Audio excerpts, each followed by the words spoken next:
The great hall of Concordia Prime stretched wide and tall like a metal mountain.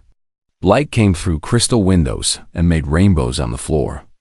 12 seats formed a circle in the center. Each seat was different. Some were made for creatures with shells. Others had special air for beings who breathed different gases. One seat floated in the air for a species that had no solid body. Ambassador Chen Wei walked into the hall carrying a small bag. Her black hair was pulled back tight. Her blue uniform was clean and pressed. She moved with quiet steps across the smooth floor. Other beings watched her with many different types of eyes. Some had 6 eyes. Others had eyes that glowed. A few had no eyes at all, but sensed her in other ways. Chun had been coming to these meetings for 3 years. Each time was the same. The other species talked to each other like old friends. They shared jokes she did not understand. They spoke about their long history together. Chun always sat in the human chair and waited for her turn to speak. Today felt different. Today was important. Chun carried plans that could change everything for her people. Humans needed more energy. Their worlds were growing. Their cities needed power. The Kepler sector had the resources they needed. But they needed permission from the council to mine there. The Vorthan delegate arrived first. His body looked like living crystal that caught the light and threw it back in sharp points. He was tall as 2 humans and just as wide. When he moved, his crystal parts rang like bells. He had been on the council for 200 years. Chen had heard stories about his wisdom. Today she would learn if those stories were true. Next came the Zelani representative. She floated in a bubble of green gas that hissed softly. Inside the bubble, a shape like flowing water moved back and forth. The Zelani were old. They had been traveling between stars when humans still used stone tools. Their knowledge filled libraries across the galaxy that other beings filed in one by one. The Cathari delegate looked like a giant cat that walked on 2 legs. His fur was silver with black spots. The Draxi ambassador was covered in red scales and had 4 arms. Each species was different. Each had their own way of moving and speaking. But they all had one thing in common. They had been part of the council for hundreds or thousands of years. Humans had been members for 50 years. To these ancient species, 50 years was like a single day. Chun understood this. But she hoped they could see past the short time and look at what humans offered. The meeting started with old business. Trade routes between the Vorthan worlds and Cathari space. A dispute about mining rights in the Antiri system. Problems with pirates near the Rim territories. Chun listened to everything. She took notes. She learned how these beings made decisions. When her turn came, Chun stood up slowly. She activated a small device that made pictures in the air. The first picture showed Earth, blue and green and beautiful. The next showed the human colonies. Small worlds with new cities and growing populations. Honorable council members, Chine said in a clear voice. I come before you today with a request. My people need access to the Kepler sector. We offer fair exchange for this privilege.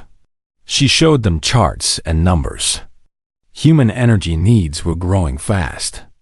Their old power systems could not keep up. The Kepler sector had rare crystals that could solve this problem. Humans had found a new way to use these crystals. The method was cleaner and safer than old ways.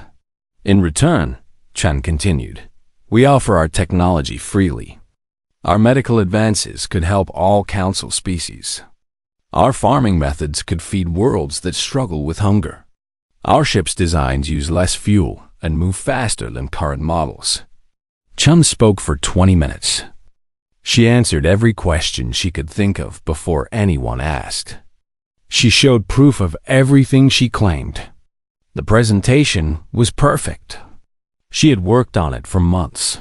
The Vorthan delegate was first to respond. His crystal body rang like broken bells when he laughed. The sound was cold and sharp. "Young species always want more than they can handle," he said. His voice sounded like wind through crystal caves. "You barely know how to leave your own star system. Now you want to mine in one of the galaxy's most dangerous regions?" The Zolani representative agreed. Her voice bubbled through the green gas like water over stones. "Humans have been spacefaring for less than a century. Most council races studied the stars for thousands of years before we attempted such projects. Perhaps you should focus on learning to manage your homeworld properly first." Other delegates nodded their agreement.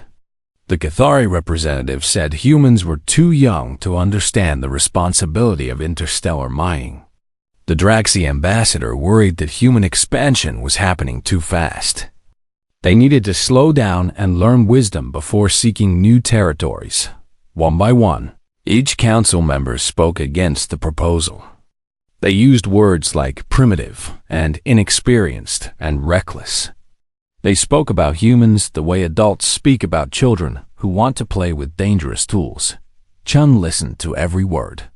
She did not argue. She did not interrupt. She did not show anger on her face. When the last delegate finished speaking, she gathered her papers and put them back in her bag. "I understand your decision," Chun said quietly. Her voice was calm and steady. "Thank you for your time and consideration." She walked to the center of the circle and bowed to each delegate in turn. This was human custom when showing respect.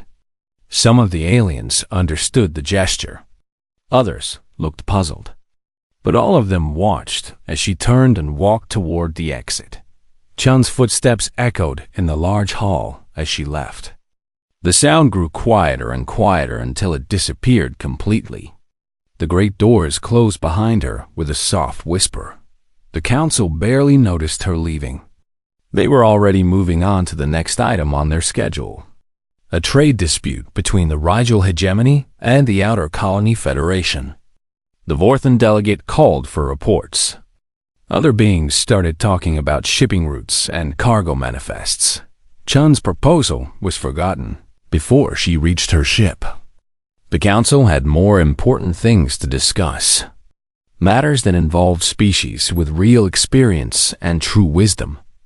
The humans would learn in time, or they would not. Either way was fine with the council.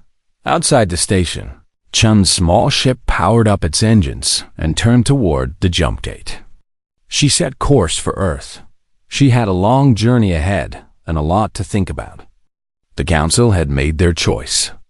Now humanity would make theirs. Dr. Marcus Webb closed the last box in his office. 20 years of research packed into 12 containers. Photos of alien plants covered the walls around him. Each picture told a story of discovery. Each specimen had taught him something new about life in the galaxy. The Centauri research station had been his home for so long that he forgot what Earth smelled like. Here, the air always carried the scent of recycled atmosphere and metal corridors. His lab windows looked out at the purple sun of Centauri. B3 moons danced around the planet below. It was beautiful in its own alien way. Webb had studied the local fungus species for 2 decades. His work helped save crops on 6 different worlds. The Cathari administrators praised his discoveries. Other scientists came from across council space to learn from him. His research made the station famous. Now he was leaving. Administrator Kethix knocked on his office door. The tall, cat-like alien entered slowly, his silver fur rippling with concern. His large eyes showed confusion and sadness. "Dr. Webb, I still do not understand," Kethix said in his purring voice. "Your contract runs for 3 more years. Your research funding is secure. The council just approved your request for a new laboratory wing. Why leave now when everything is going so well?" Webb sealed the last box with careful movements. He had practiced this conversation many times in his head. The words needed to be true but not hurtful. "Earth has new opportunities opening up," Webb said simply. My skills are needed for projects closer to home. The timing feels right for a change. Kethix's whiskers twitched with frustration. But your work here is groundbreaking. You are close to solving the protein synthesis problem that has puzzled scientists for centuries. Leaving now would waste years of progress. Webb looked around his empty office one more time. The walls seemed strange without his pictures and books. 20 years of life reduced to boxes and memories. I will send my research notes to Dr. Pilot. She is smart enough to continue the work. Maybe she will see things I missed. Webb picked up his personal bag and moved toward the door. The station will be fine without me. Kethix followed him into the corridor. Other researchers stopped their work to watch.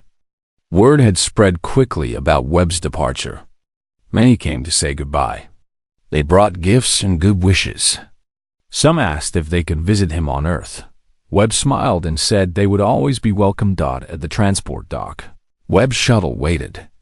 The pilot was human too. A woman named Sarah, who had worked the Centauri route for 15 years. She was also leaving, taking a job with a new company. Sarah told anyone who asked.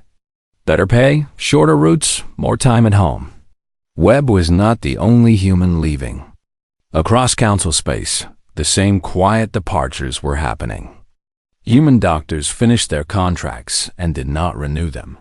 Human engineers completed their projects and declined new ones. Human traders sold their warehouses and shipping contracts to local companies. On Nexus Prime, the largest trading station in Council space, Captain Rodriguez prepared his cargo ship for its final voyage. The stellar wind had carried goods between human space and Council worlds for 30 years. Its holds could carry enough rare elements to supply a small planet. Dock. Master Grix watched the loading with his 4 eyes. The insect-like alien clicked his mandibles nervously. Rodriguez had been coming to Nexus Prime since Grix was young. Their business relationship had grown into something like friendship over the decades. This cannot be your last run, Grix said through his translator device. Your ship is young. Your crew is skilled. Trade between our sectors has never been better. Rodriguez checked numbers on his datapad. Everything had to be perfect for this final delivery. No mistakes. No problems. Just a clean end to a long relationship. My company is changing focus, Rodriguez explained. We are moving into other markets. New opportunities in the Outer Rim territories. Places where our cargo ships can be more useful. Grix's compound eyes glittered with confusion. But the Council markets are stable, profitable. Why risk unknown territories when you have guaranteed success here? Rodriguez did not answer directly. He supervised the loading of the last containers. Quantum drive components. Rare earth elements. Medical supplies. All the things that Council species had come to expect from human traders. After this shipment, they would need to find new suppliers. Business changes, Rodriguez said finally. Companies adapt or die. My bosses have decided to adapt. Similar conversations happened on 100 worlds. Human businesses closed their Council offices. Human workers accepted transfer orders to distant territories. Human families sold their homes and boarded ships bound for the Outer Rim, but none of them seemed to be fleeing. No one appeared angry or scared. They paid their bills on time. They honored their contracts until last day. They left forwarding addresses for mail. Hola. Everything was polite and professional and completely normal. Dr. Elena Vasquez finished her last surgery at Memorial Hospital on New Geneva. The patient was a Ythran child with a rare genetic condition. Vasquez had spent 6 hours rebuilding the child's nervous system with microsurgery techniques that no other doctor in the sector knew how to perform. The operation was perfect. The child would recover completely. But when Chief Medical Officer Therian asked Vasquez to stay and teach the technique to other surgeons, she politely declined. I have accepted a position with the Earth Medical Research Foundation, Vasquez explained while washing the surgical gel from her hands. They are opening new facilities that need experienced surgeons. The work will be challenging and rewarding. Therian's tentacles curled with disappointment. The Zalani doctor had worked with Vasquez for 8 years. Together, they had developed treatment protocols that saved thousands of lives across the sector. The Foundation can surely wait a few more months, Therian said. Training replacements for your skills will take time. Local doctors still struggle with the more complex procedures you have perfected. Vasquez dried her hands and removed her surgical gown. She had performed over 3,000 operations in this hospital. She knew every piece of equipment. She had trained dozens of young doctors. This place was part of her life story. Dr. Chun has excellent skills, Vasquez said. With practice, she can handle most cases. For the truly difficult ones, you can always contact Earth Medical for consultation. Therian's gas bubble flickered with confusion. Consultation was not the same as having an expert surgeon available every day. Video calls could not replace experienced hands during a crisis. But Vasquez seemed determined to leave. Across the galaxy, the pattern repeated. Humans in key positions submitted resignations. Human companies closed facilities. Human research teams completed their projects and packed their equipment, but always with explanations that sounded reasonable. Better opportunities, new challenges, company reorganizations, family responsibilities. Most aliens accepted these explanations without question. Personnel changes happened in every organization. Markets shifted. People moved on to new jobs. It was natural and normal.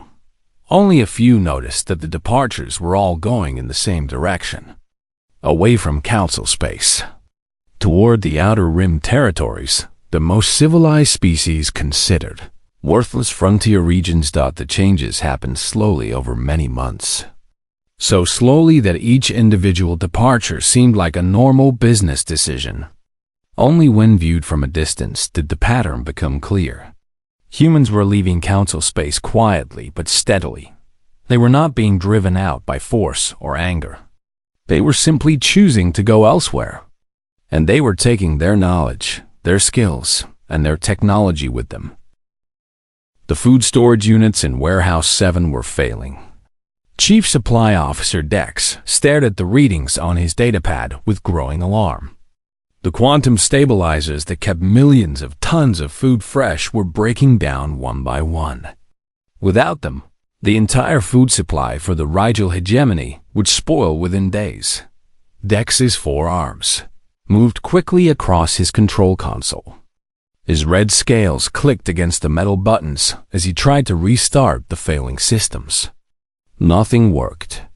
The quantum fields that preserved the food were collapsing faster than he could repair them.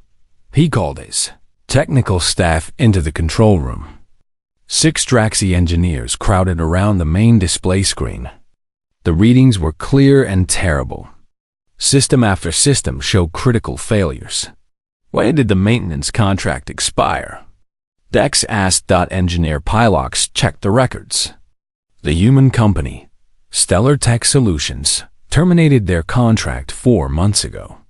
They said they were focusing on other markets. What about the replacement parts we ordered?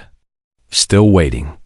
The new supplier from the Cathari Collective says they need 6 more months to manufacture compatible components. Dex felt his stomach turn cold. 6 months was too long. The food in Warehouse 7 fed 12 different worlds in the hegemony. If it spoiled, millions of people would go hungry. Contact Stellar Tech directly, Dex ordered. Offer them triple their old contract rate. Tell them this is an emergency. Pylox tried for 2 hours to reach someone at Stellar Tech Solutions. The company's communication system accepted his messages, but no one responded. Their automated system said all representatives were currently unavailable due to operational restructuring. Similar problems were happening across the galaxy. Admiral Corvin stood in the bridge of the newest warship in the Corvin Imperial Fleet. The Dominance was supposed to be the most powerful vessel ever built. Its exotic matter containment systems could power weapons that would make the ship unstoppable in battle. But the containment systems were not working. How long until the human technicians arrive? Admiral Corvin demanded. Chief Engineer Vrix checked his communication log. His crystalline body chimed softly as data flowed through his internal processors. Sir, Quantum Dynamics Industries has not responded to our service requests. Their facility on Corvin Prime closed last month. The human staff returned to Earth, citing corporate restructuring. Admiral Corvin's 4 eyes glowed with anger. The Dominance had cost more resources than most planets produced in a year. Without working containment systems, it was just an expensive piece of metal floating in space. Find another company, Corvin ordered. The Council database must list other firms that work with exotic matter. Vrix had already checked. 3 companies claimed to work with exotic matter containment. 2 were too small to handle military-grade systems. The third was located in Zilani space and specialized in research equipment, not weapons. Sir, the humans appear to have been the only suppliers for this specific technology. Their containment systems were unique. No other species has been able to replicate their designs. On the frontier world of New Geneva, Dr. Chen Yuki watched helplessly as the plague spread through the Yithrin settlements. The local population was dying at an alarming rate. Their immune systems could not fight off the rapidly changing virus. Chen was a good doctor, but she was not Dr. Elena Vasquez. She understood traditional medicine and could treat common diseases. But this plague was unlike anything she had seen before. It changed its structure every few days, making it impossible to develop a lasting cure. What did Dr. Vasquez do when the Corvin flu outbreak happened 5 years ago? Chan asked her medical team. Nurse Thylix pulled up the old records. The Zilani medic's tentacles moved across the data screen as she read. She used something called viral synthesis therapy. The records show she created custom treatments for each patient based on their specific genetic markers. But there are no details about how the process worked. Chun studied the reports, but they might as well have been written in an alien language. The techniques Vasquez had used were far beyond anything taught in standard medical schools. They required equipment and knowledge that Chun did not possess. Can we contact Dr. Vasquez for consultation? Thylix tried for hours to reach the human doctor. The Earth Medical Research Foundation confirmed that Vasquez worked for them but said she was assigned to a CHUA's classified research project and unavailable for outside consultation. The plague continued to spread. More Yithrins died every day. Chun and her team did their best with traditional treatments, but they were fighting a losing battle against a disease that seemed designed to defeat conventional medicine. Across the galaxy, Council species began to notice similar problems. Equipment failures, missing expertise, delayed projects. But each problem seemed isolated and unrelated to the others. On Nexus Prime, Dockmaster Grix watched his efficiency reports with confusion. The massive trading station handled millions of tons of cargo every month. But operations were slowing down. Ships waited longer for repairs. Loading took more time.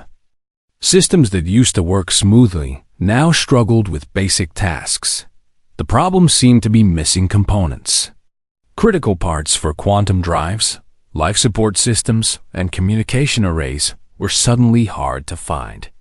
The usual suppliers claimed they were experiencing production delays or had shifted to other product lines. Grix called his operations staff together for an emergency meeting. Representatives from all the major trading companies crowded into the conference room. "We need to find new suppliers," Grix announced. "Too many essential components are unavailable." Our clients are complaining about delays. Captain Dizes of the Draxi Shipping Consortium raised one of his forearms.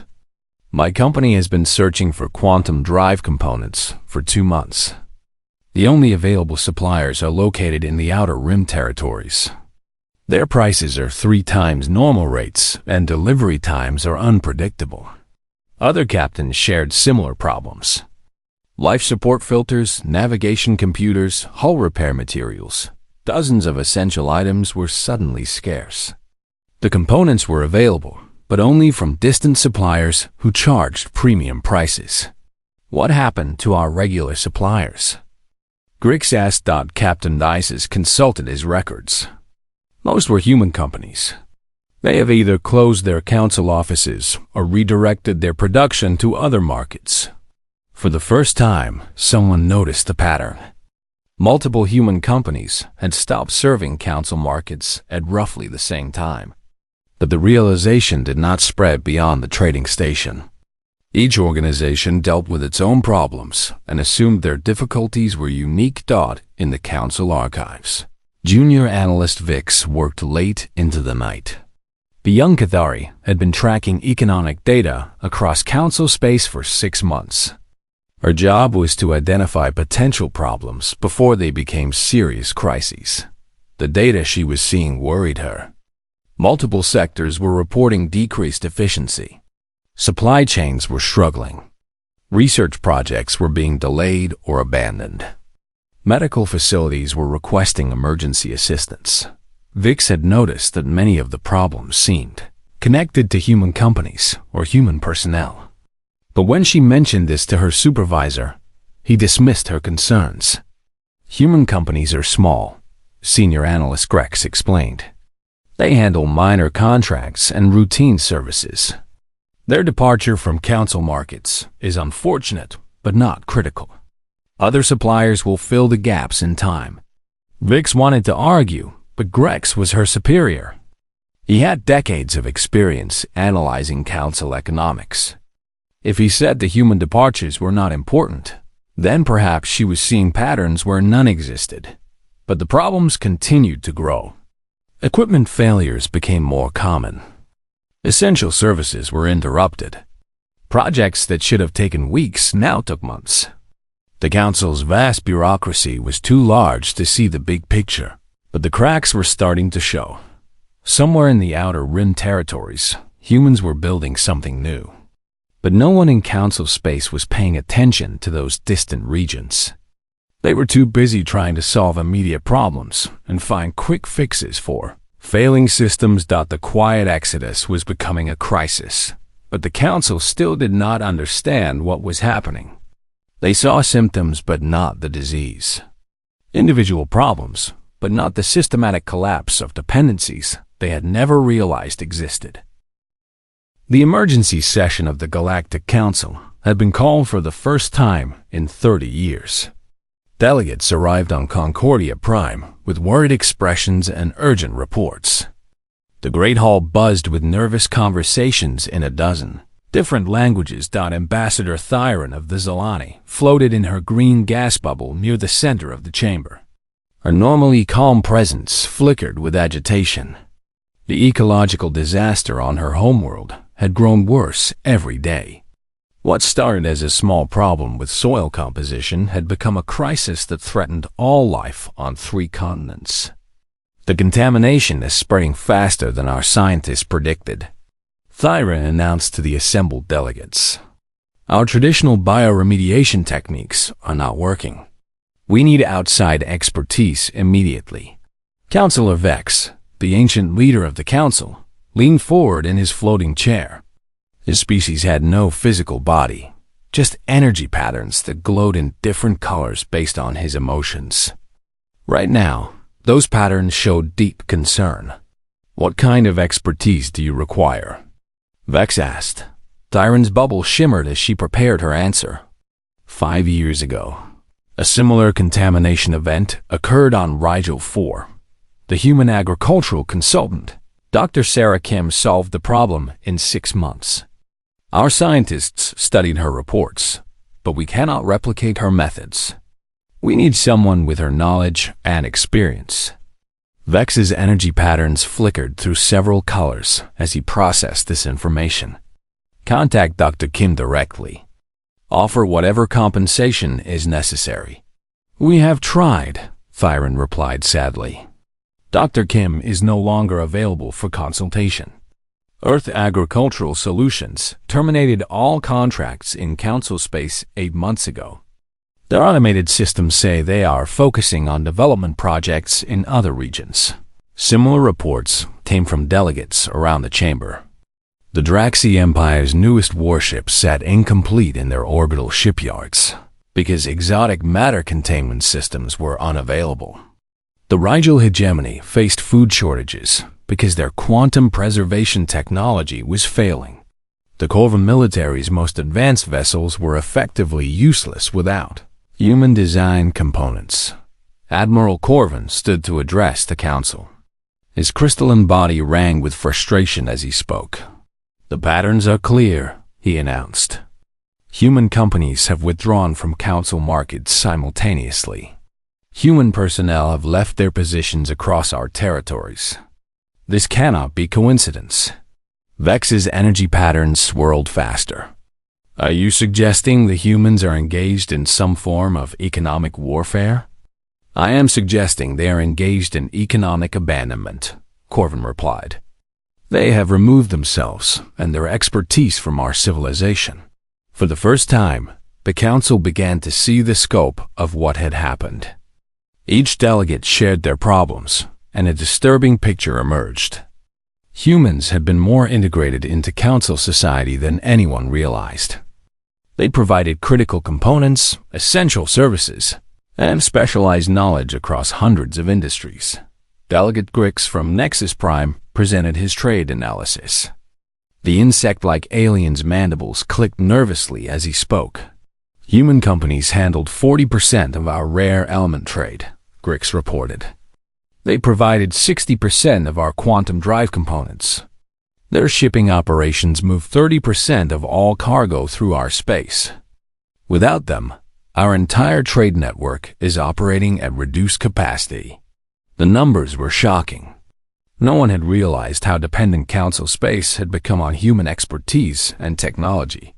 The humans had integrated themselves so thoroughly into the economy that their absence created systemic failures. Dr. Pileth from the Centauri Research Station gave the most disturbing report of all. The elderly Kethari scientist whiskers trembled as she spoke. We have discovered that human research was more advanced than we understood, she announced. Dr. Webb's work on biological systems was not just studying alien life forms. He was actively managing them. The stability of ecosystems on 17 worlds depended on protocols he developed. Without his ongoing guidance, those ecosystems are beginning to collapse. A cold silence filled the chamber. The council had thought of humans as junior partners learning from their betters. The reality was that humans had been quietly supporting council civilization in ways that no one had noticed or appreciated. Counselor, Vex's energy patterns dimmed as he absorbed the implications. How long do we have before these problems become catastrophic? The answers varied by sector and situation, but the timeline was measured in months, not years. Food supplies would run short. Essential equipment would fail beyond repair. Research projects would collapse. Medical facilities would lose the ability to treat complex cases. Entire worlds might become uninhabitable. We need to contact Earth immediately, Vex declared. This crisis requires immediate diplomatic intervention. But when the Council tried to establish communication with Earth, they discovered another problem. The normal diplomatic channels were not working. Earth's embassy on Concordia Prime had closed 6 months earlier. The human diplomatic staff had returned home citing budget constraints and shifting priorities. Ambassador Chen Wei, who had sat quietly in this same chamber a year ago, was no longer available. Her replacement had never been appointed. For the first time in 50 years, humanity had no official representation in Council space, The Council's attempts to reach Earth directly through subspace communication failed as well. Earth's government was accepting messages, but not responding to them. Automated systems acknowledged receipt of Council communications, but provided no timeline for replies. "They are ignoring us," Admiral Corvin stated bluntly. "The humans are deliberately avoiding contact with Council authorities." Delegate Dizes of the Draxi Empire raised an important question that no one wanted to answer. "What if they do not want to help us?" He asked. "What if the humans have decided that working with the Council is not worth their effort?" The chamber fell silent again. None of the delegates wanted to consider this possibility. The Council had always assumed that membership in their organization was a privilege that all species desired. The idea that humans might voluntarily abandon that privilege was difficult to accept. Senior Analyst Grex finally presented the report that Junior Analyst Vix had been compiling for months. The data showed the systematic withdrawal of human involvement from every aspect of Council society. It was not random market forces or coincidental business decisions. It was a coordinated exodus planned and executed over many months. The humans began withdrawing immediately after their mining proposal was rejected, Grex reported. Their departure has been gradual but comprehensive. They have removed themselves from our economy, our research institutions, our medical facilities, and our defensive systems. Vex's energy patterns turned dark blue, the color his species displayed when facing serious threats. This suggests their withdrawal was a deliberate response to our rejection of their proposal, he observed. They interpreted our decision as more than just denial of mining rights.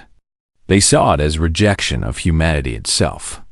The Council finally understood what had happened. Their dismissive treatment of Ambassador Chun and her proposal had been seen as representative of their attitude toward humanity in general. The humans had not argued or protested. They had simply decided to build their future somewhere else. Long-range sensors detected the proof of human activity in the Outer Rim territories. Construction on a massive scale was occurring in star systems that the Council had ignored as worthless frontier regions. Whatever the humans were building out there, it was large enough to be visible from hundreds of light years away. "We need to send a diplomatic mission," Vex announced. "We need to determine what the humans want and how we can restore our relationship." But first, the Council had to swallow their pride and admit a difficult truth. They needed humanity more than humanity needed them. The quiet exodus had proven that beyond any doubt.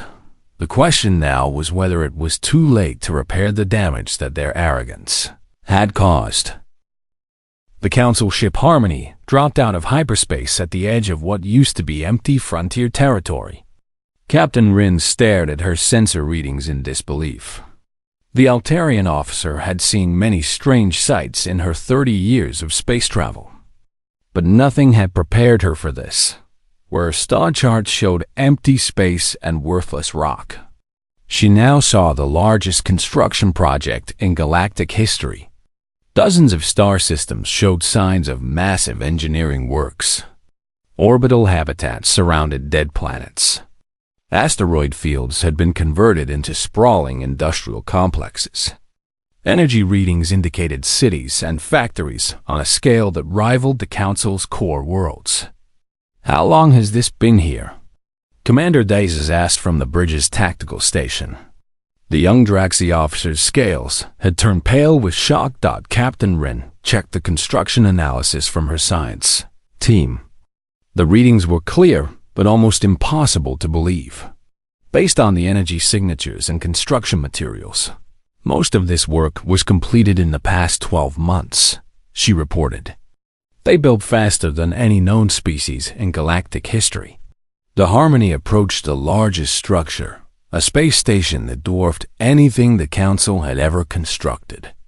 Its design was elegant but unfamiliar. Curved surfaces flowed into each other like water frozen in motion. Energy fields glowed softly along its hull. It looked more like a work of art than a military installation. "This is the Council vessel Harmony requesting permission to approach and establish communication," Captain Rin transmitted. On all standard frequencies, the response came immediately from the massive station. The voice was human and female, speaking in perfect galactic standard. "Council vessel Harmony, this is the independent territory of New Terra. Please maintain your current position. State your business." Captain Rin felt a chill at the formal tone. There was no hostility in the voice, but no warmth either. It was the voice of a stranger addressing other strangers. "We are a diplomatic mission from the Galactic Council," Rin replied. "We request permission to dock and speak with your leadership regarding urgent matters affecting both our territories." A long pause followed. Captain Rin imagined discussions happening on the human station. After several minutes, the voice returned. "Permission granted for diplomatic approach. You may dock at Port 7. Please note that all Council vessels are restricted to the diplomatic zone. Any deviation from assigned routes will result in immediate escort back to the border." The Harmony followed guidance signals toward the designated docking port. As they drew closer, Captain Rin got a better look at the human construction. What she saw made her realize that the Council had seriously underestimated human capabilities.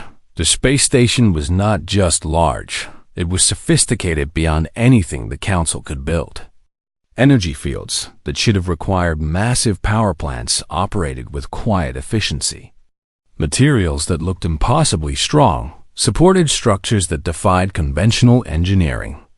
The docking bay itself was larger than most Council space stations. When the Harmony settled into its assigned berth, Captain Rin and her diplomatic team were met by a human reception committee. The leader was a woman in her 50s with graying hair and Admiral's insignia on her uniform. Her name tag read Admiral S. Chung. Captain Rin recognized the family name immediately. This was likely related to Ambassador Chen Wei, who had presented the mining proposal to the Council over a year ago. The woman's facial features showed the same calm dignity that had impressed observers at that long-ago meeting. "Welcome to New Terra," Admiral Chun said formally. "I am Admiral Sarah Chun, Commander of the Independent Territories Defense Force. Please follow me to the diplomatic conference room." The group walked through corridors that showed human engineering at its finest. The walls were made from materials that seemed to glow with their own light. Gravity remained constant despite the station's rotation. Air quality was perfect, better than most planetary atmospheres. Everything was clean, efficient, and beautiful. The conference room overlooked the construction zone where humans were building their new civilization.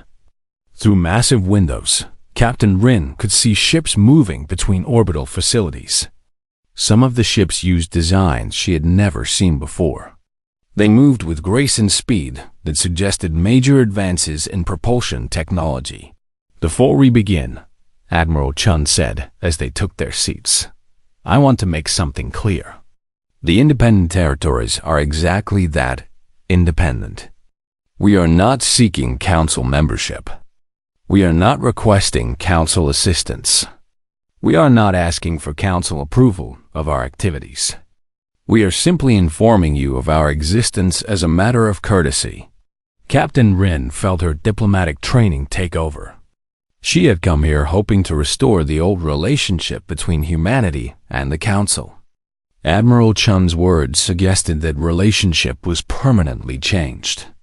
"Admiral, the Council is facing serious crises that require human expertise to solve." Captain Rin began carefully. "We are hoping to discuss renewed cooperation between our peoples." Admiral Chun's expression did not change, but something cold flickered in her eyes. "You mean the ecological disasters on Zelani Prime and Rigel 4? The equipment failures at Nexus Prime? The medical emergencies in the frontier colonies?" Captain Rin nodded. "You are aware of our situation?" We monitor subspace communications, Admiral Chun replied simply. We know about the problems you are experiencing. We also know that many of those problems could be solved with human assistance. Hope flared in Captain Rin's chest. Then you will help us? Admiral Chun leaned back in her chair and studied the council delegation for a long moment. When she spoke, her voice carried decades of quiet dignity. Captain, 1 year ago my mother stood before the council and requested mining rights in the Kepler sector. She offered fair compensation and mutual cooperation. She was dismissed like a child asking for toys beyond her understanding. The room fell silent. Captain Rin felt the weight of past mistakes settling on her shoulders. The council made it clear that they viewed humanity as a primitive species unworthy of equal partnership. Admiral Chun continued. So we found our own way. We developed our own resources. We built our own civilization. And we did it without asking the council for anything. Admiral Chun gestured toward the windows and the vast construction projects beyond. What you see here is the result of human ingenuity freed from council, bureaucracy, and council prejudice. We have made technological advances that your species said were impossible. We have built colonies that your experts said were too ambitious. We have solved problems that your greatest minds claimed were unsolvable. Captain Rin struggled to find the right words. The council had sent her here to restore the old relationship, but that relationship was clearly dead and buried. The council recognizes that mistakes were made, she said carefully. We are prepared to offer humanity full partnership status and expanded rights throughout council space. Admiral Chun's laugh was not cruel, but it was completely without humor. Captain, you still do not understand. We do not want council partnership. We do not need council space. We have built something better out here in the territories you abandoned as worthless. She activated a holographic display that showed the scope of human construction in the outer rim. Dozens of systems, hundreds of habitats, millions of people building a new civilization. The independent territories have formal trade agreements with 47 non-council species, Admiral Chun explained. Races that you dismissed as too primitive for membership have proven to be valuable partners. Together, we are building an economy that rivals council space in size and exceeds it in innovation. The implications hit Captain Rin like a physical blow. Humanity had not just left council space. They had created a competing civilization that threatened council dominance of the galaxy. What do you want from us? Captain Rin asked quietly. Admiral Chun considered the question for a moment. Recognition as a sovereign territory, formal diplomatic relations between equals, and an end to council interference in our development. And in return, trade relations, scientific exchange, medical assistance when requested through proper diplomatic channels. Admiral Chun paused significantly. We have developed treatments for the Nexus plague that is spreading through council space. That treatment is available through standard diplomatic negotiations between independent governments. Captain Rin felt the full weight of the council's mistake settling on her shoulders. They had treated humanity as a junior partner and lost them forever. Now humanity held the solutions to council problems, but only as equals, not as subjects. I will need to report back to the council, Captain Rin said. Of course, Admiral Chun replied. Take all the time you need. We are not going anywhere. But Captain? Yes. The next time a council representative comes to negotiate with the independent territories, they should come as an ambassador seeking partnership with equals, not as a superior offering limited privileges to inferiors. Admiral Chun stood and walked to the window, overlooking the construction zone where humans were, building their new home among the stars. The council had their chance to work with us as partners, she said quietly. They chose to treat us as children. So we grew up and moved out on our own. Now, if they want our help,